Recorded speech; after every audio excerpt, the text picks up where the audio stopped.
In a statement, the department says the changes are aimed at attracting investment, specifically with regards to licensing for broadcasting, internet service, and mobile networks. The draft policy proposes an equity equivalent investment program which allows multinational companies to meet empowerment requirements through other alternatives without complying with the ownership element of BEE. This is about broadening up the space to attract international investments in this space, and to ensure that new market entrants, including those that may be offering new or disruptive technologies, will be able to make commitments that are aligned with South Africa's socio-economic development goals, and that all the players will be able to contribute meaningfully to equity, to skills development, and to economic inclusion. But most importantly, it is to ensure that there is alignment between what are called the ICT sector codes and the regulations of ownership. The minister has denied that the proposed relaxation in the BEE policy are aimed at appeasing the United States and Elon Musk's Starlink. It's not about a relaxation of anything whatsoever.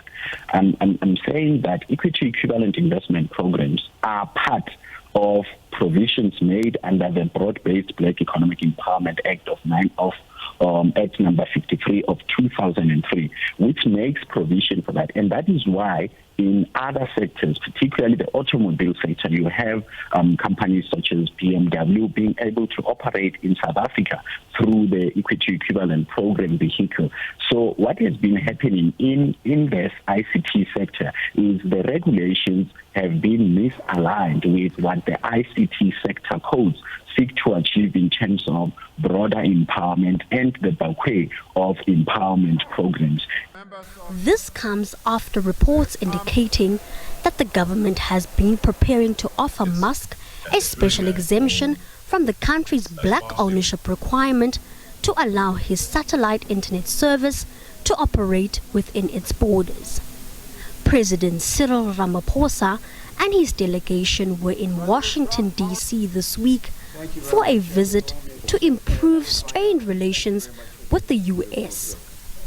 Analysts have welcomed the proposed changes in the BEE requirements in the ICT sector. The whole point of Starlink is that it provides access to areas that otherwise couldn't have access.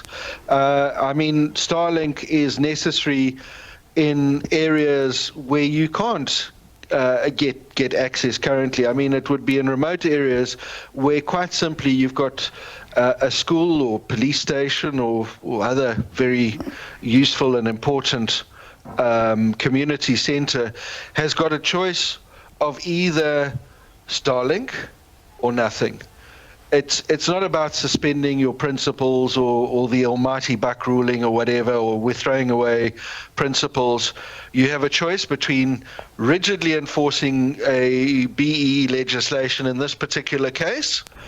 The Equity Equivalent Investment Program is available to multinationals operating in the country who are able to sell direct equity to black investors since 2010.